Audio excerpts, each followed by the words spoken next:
continuing through the Gospel of Luke. And in the last few narratives, we've seen this conflict between Jesus and the Pharisees become more and more pronounced. They began by simply observing him, then they started questioning him. And in the passage we're going to read today, we're going to see them outright try to catch him so that they can punish him. And it's interesting because throughout all of these conflicts, Luke has been shaping the character of Jesus for the reader. Jesus is first established as this priestly figure capable of bringing people back into community who were once considered unclean or outcasts. Then he's seen as a healer both physically and spiritually as he forgives sin. And afterwards, he's seen as a friend of sinners, calling them to follow him and working to make all things new.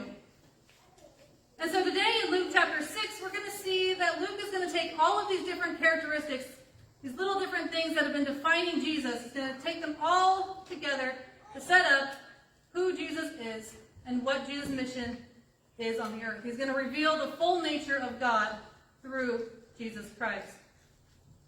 And he does this with two more little conflict stories. And they're in Luke chapter 6, and they begin in verse 1, and both center around Jesus and his disciples on the day of Sabbath. And so I want you to turn in your Bibles with me to Luke chapter 6. We're going to read beginning in verse 1.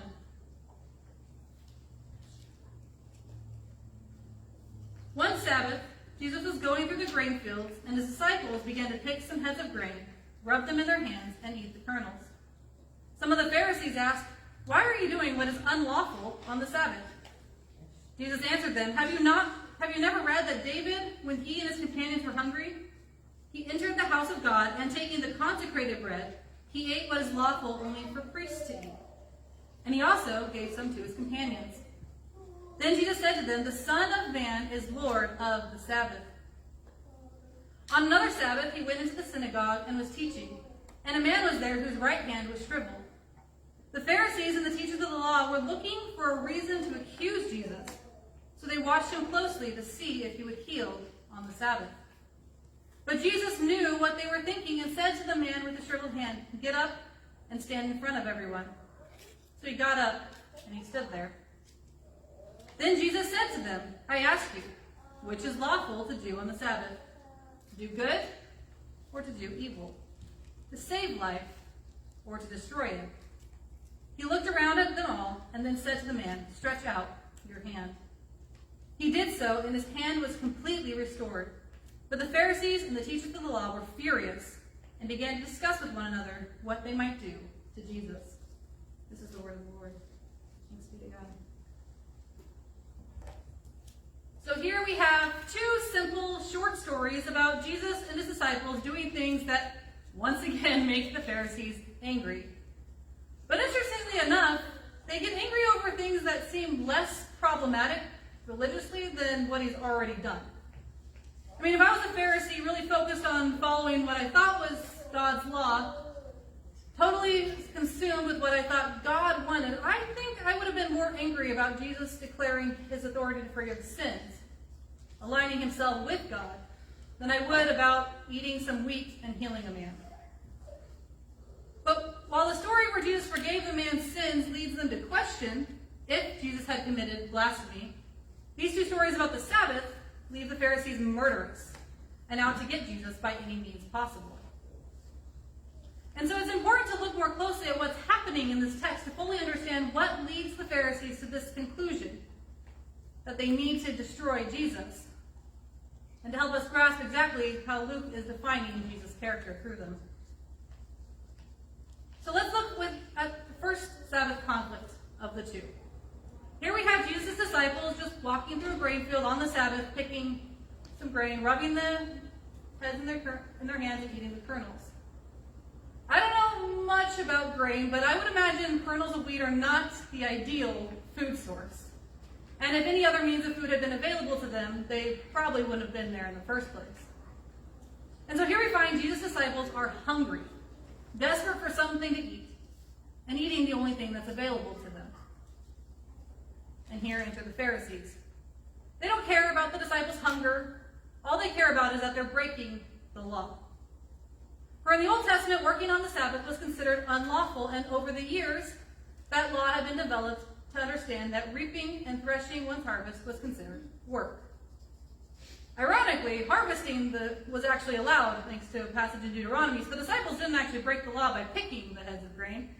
It was only when they crushed it in their hands because it was considered reaping and threshing the grain.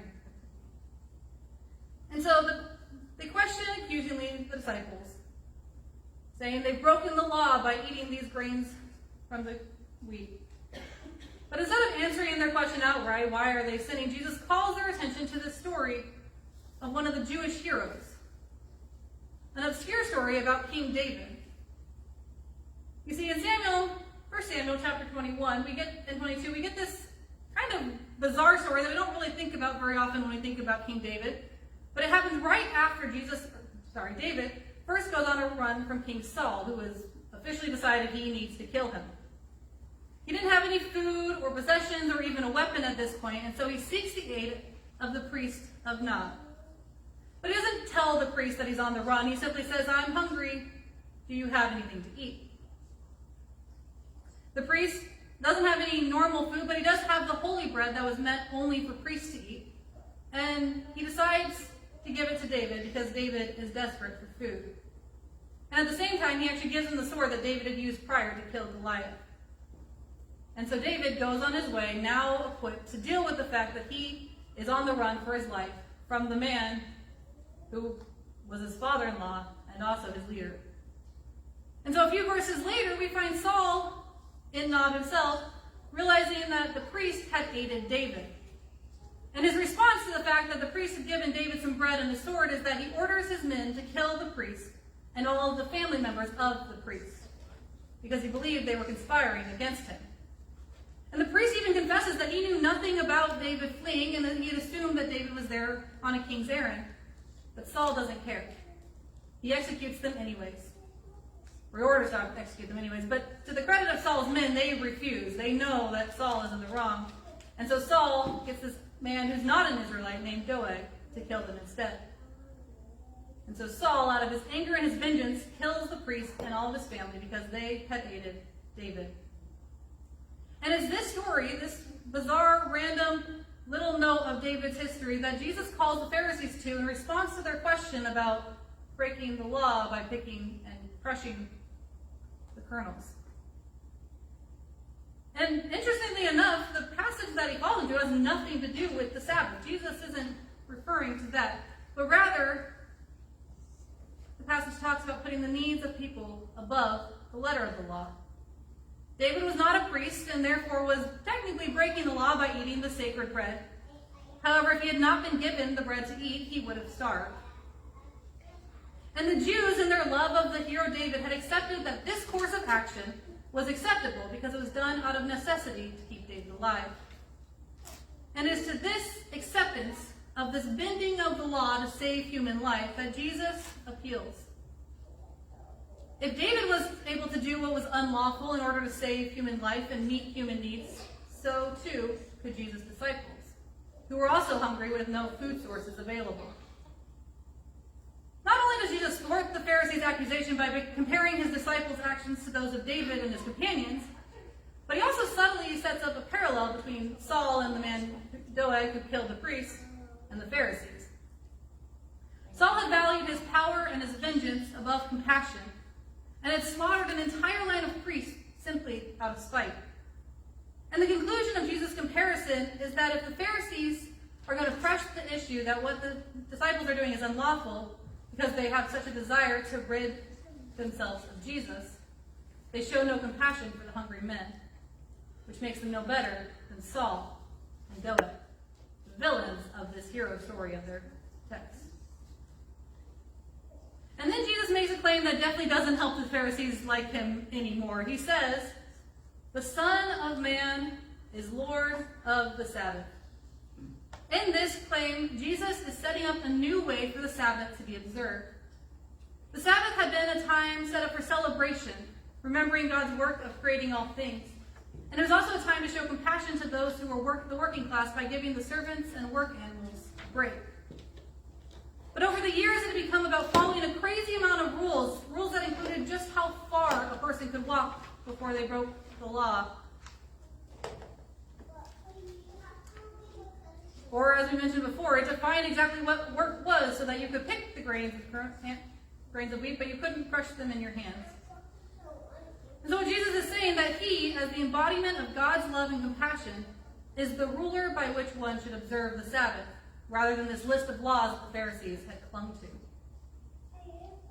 Now, instead of giving the Pharisees a chance to respond, Luke simply jumps ahead to another Sabbath, one where Jesus is once again going into the synagogue and preaching to those gathered, as he has done in every town he's visited that we've read about so far. Except in this story it changes because he focuses on the Pharisees and reveals just how far they're willing to go to get rid of Jesus.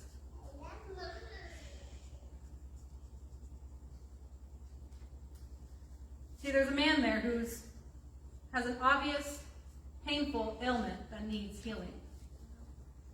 And while we, as the readers, hopefully reach out with compassion to this man and his situation, the Pharisees only see him as a snare to trap Jesus in. They ignore the man's situation and refuse to feel compassion towards him because he is a means to their end.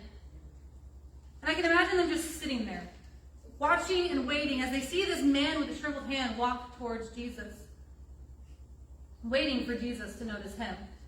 They probably think that Jesus will take that man quietly off to the side and heal him so that he doesn't cause a problem or be noticed. And then, at that moment, when he heals, they could pounce on him, declare Jesus has committed this unlawful act, and in front of everyone, turn the community against Jesus because he broke the law. And then, once the crowds had turned against him, the Pharisees knew they could finally deal with Jesus. They want to make this public spectacle of Jesus so that they can finally come out the victors in this conflict between them and Jesus. And they don't care how they get it. They don't care that the man caught in the crosshairs is going to be hurt by all of this. They just want to get Jesus. However, unfortunately for them and their plot, Jesus knows their hearts and their thoughts, and in turn actually ends up making the public spectacle about them. Instead of quietly and secretly healing the man so that nobody notices what he's doing, he calls the man in front of the entire crowd, and he asks the Pharisees another baruch. Remember, we talked about this a couple weeks ago. It's one of those questions that started the whole mess, really, between Jesus and the Pharisees, because it was a question that was designed to silence the opponent, because there was absolutely no answer that could be given that would make them sound intelligent, really. And so Jesus asks them, what is lawful to do on the Sabbath? Good or evil? Pretty straightforward question, right? We say good. He asks, is it okay to heal or destroy life on the Sabbath? And of course, again, we would think heal, but the Pharisees know if they answer either of those, then they're giving Jesus permission to do what he's about to do, and that's exactly what they don't want to do. And so again, Jesus is set up as the hero and the Pharisees the villain for the readers of this text. The Pharisees saw a man as a means by which to trap Jesus, evil. Jesus saw the man and has compassion for his circumstances, despite what the Pharisees are thinking and trying to do. He does good. The Pharisees sought to use this man to entrap Jesus, destroying his life and Jesus's as well. While Jesus sought to heal the man and free him from the constraints and pain of his condition, Jesus saving lives. And so again, the Pharisees cannot answer this question. They want Jesus to heal the man so that they can accuse him of sinning, and yet if they say that what he did was sinful, they're revealing that they themselves are the real sinners through Jesus' question. And so Jesus heals the man, and the Pharisees can do nothing but watch as their hope for the crowds to turn against Jesus vanishes. But this time they're done with it. They're not going to sit idly by and wait for another opportunity to accuse Jesus of breaking the law. They're going to hope for this perfect situation where Jesus will do what Jesus has always been doing and break the law so that they can entrap him. They just had that perfect situation, and it still backfired. So instead, they begin to actively seek ways in which they can be rid of Jesus once and for all. And in all of this, Luke sets up the root of who Jesus truly is, through these two conflict stories where we can see without a doubt the difference between Jesus and these people who claim to be the followers of God. Jesus is compassion. Jesus is love. All of the characteristics Luke has revealed about Jesus up until this point can all be summed up in this one overarching characteristic. And through it, we see that Jesus isn't trying to break the laws or ignore them. He doesn't think that the law is useless or done away with. Rather, he is putting the needs of people above following the letter of the law. And it's this difference that really gets him in trouble with the law-abiding Pharisees. But it's not just that the Pharisees care about Jesus' popularity or status, though some of them are jealous of how well the people like him.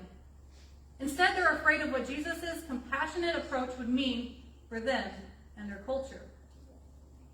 And this is why the events on the Sabbath day were more problematic to the Pharisees than Jesus claiming to be able to forgive sins. There were three things that divided the Jewish culture from that of the Gentiles, which is really what the Pharisees were trying to preserve. It was the kosher laws for the food they could eat, the circumcision of the men, and the one that's being challenged by Jesus, the observance of the Sabbath, with all of its ritualistic laws.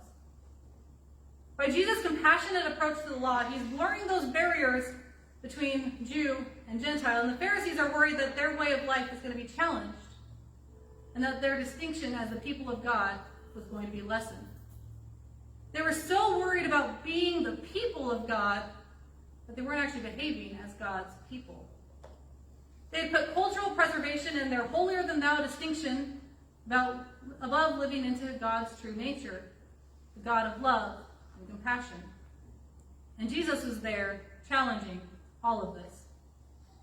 But the thing that's important for us to realize is that this problem wasn't just one for the Israelites and the Pharisees. It wasn't just something they suffered through. The desire to protect our way of life, our comfort, our culture at the expense of showing compassion is always present. No, we may not be worried about losing our distinction as Jews because hopefully we all realize most of us aren't Jewish, and so by Jesus' actions we get to be included. But there are so many other ways that we build walls around our culture and our way of life at the expense of others. We fear the inclusion of the alien into our community. We hoard our resources for a rainy day rather than freely giving to those in need now. We dig deep into our foxhole when someone presents an idea contrary to our own beliefs, rather than being willing to discuss and consider the other person's side. And we cling to what is familiar and comfortable with whenever we're faced with a call to change. But the call to be people defined by love challenges us to confront our own dogmas and prejudices in order to see how they hinder us from showing compassion. If we are truly to live into the people God has called us to be, through the example that Jesus Christ gives in these stories, we have to be willing to abandon the things that make us feel comfortable and safe in order to show compassion to those in need. We have to confront those things in our minds that keep us from reaching out to people. We have to step out of our own comfort zones. We have to give freely of our time and our resources, because that is what Christ did. And that is who Jesus is calling us to be as well. So in conclusion for our benediction, I want to read a quote from David A. Neal, who is the author of the New Beacon Bible Commentary for the Gospel of Luke. He writes, "When a community of faith follows a path of inclusion and compassion, the community evolves and changes in unexpected ways. The value of openness and inclusion are dangerous for tradition, but it is full of the adventure of grace in action." So as we go from this place today, may we be a church that follows a path of inclusion and compassion. May we be a church ready to evolve and change in unexpected ways. And may we not fear the danger of losing what is comfortable and familiar, but rather embrace the adventure of seeing God's grace in action through our own lives. Go in peace.